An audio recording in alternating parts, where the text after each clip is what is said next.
So you clicked on this video expecting to see good bard plays. Oh, my sweet summer child. Did you even read the title? Anyway, I'll show you what I mean. Notice how this week's number 10 is going on for 8 seconds before I finally auto-attack something. Then I wander around like a lost puppy for 7 more, looking for something useful to do, only to auto-attack once more. I mean quality gameplay. I proceed to run away from Atrox and panic click my Q, only to stun him to the wall somehow. But hey, at least as a bard one-trick pony, I'm going to hit my ultimate. Right, guess I better reduce myself to my insignificance and just heal my teammates for 5 HP, and then shoot my Q randomly in hopes it kinda clips someone in the process. If this is the kind of top-tier execution you were looking for, then welcome. If not, well, stick around anyway. I need that retention time, to be honest. I mean, seriously, look at how I magical journey in like a baboon, without even checking what's happening there. Even wood tier players only face check bushes, not areas they have full vision of, and just refuse to click upon. Then I hit Caitlyn with my ultimate and just sit there, eating Ezreal's burst while waiting to stun her.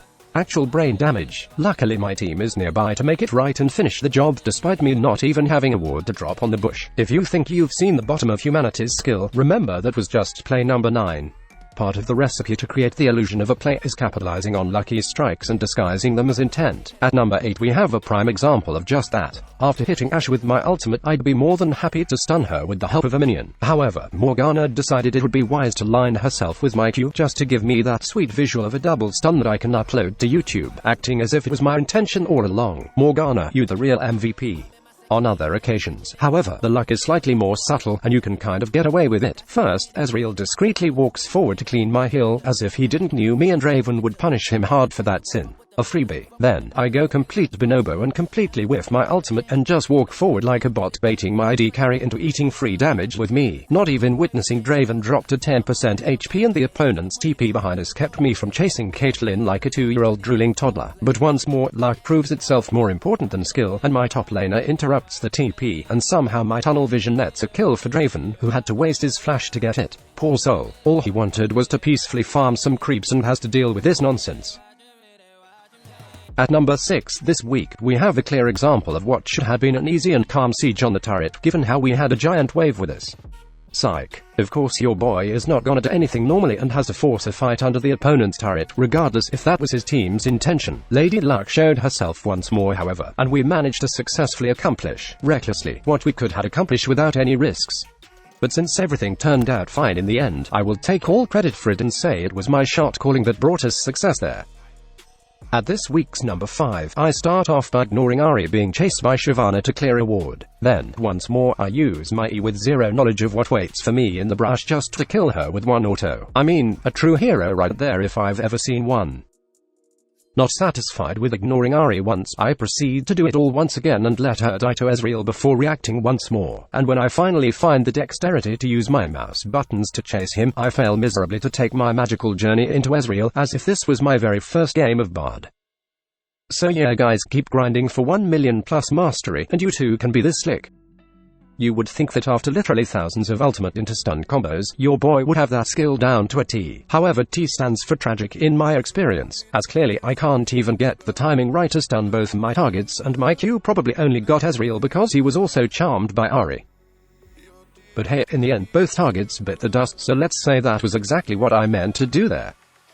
Number 3 is another hilarious attempt at looking cool by me. First, I somehow tricked myself into believing that waiting for Renekton to get in melee range of me is the best approach even though he could not see me in the brush. Then, I patiently wait for the enemy team to finish Drake before using my ultimate on him. Even though I nail the double stun this time, I cancel at least one auto attack and once more don't have a ward to drop on the bush like a true support. Then I use my E to invite my team to chase the rest of the opponents, only to do my best cheerleader impression and pretty much only cheer on as Draven did all the work to get Caitlyn. Where is my medal for this stellar performance? Play number 2 proves I learn nothing from past mistakes, and once again I E myself into the unknown fog of war. I try to hit Nunu with my Q, and end up stunning Panth to the wall as a result. Then after missing another Q and landing a few irrelevant auto attacks, like the shitty support I am, my trundle ends up being pulled by Blitzcrank. I immediately take advantage of the confusion to throw my Q and steal the kill on the golem.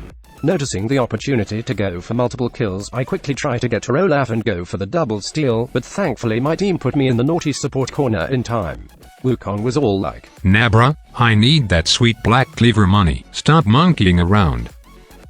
And to finish it up in style, nothing better than showcasing how much of a frightened little shit I am. Notice how throughout the whole play, all I do is throw stuff from a mile away, afraid of being engaged upon. I helplessly watch as both Set and Kha'Zix succumb to the enemy's numbers, with Drake having just respawned.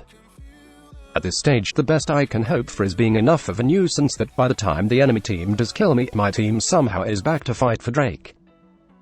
So of course, like the brave warrior that I am, I wait in the brush to try and sneak on Ezreal when he is alone. The moustache gentleman quickly shows me how it's done and immediately swats me away from the scene. Like the annoying prick that I am, I circle around just to come back and antagonize them once more. Even at 10% HP, I'm still not ready to give up on being a scumbag, and I proceed to ulti the team trying to isolate him from Drake. Jhin reacts in time and turns a completely useless ultimate into an okay play in the end. One more time, I prove to be a boosted bonobo, dependent on my team's actions to get stuff done.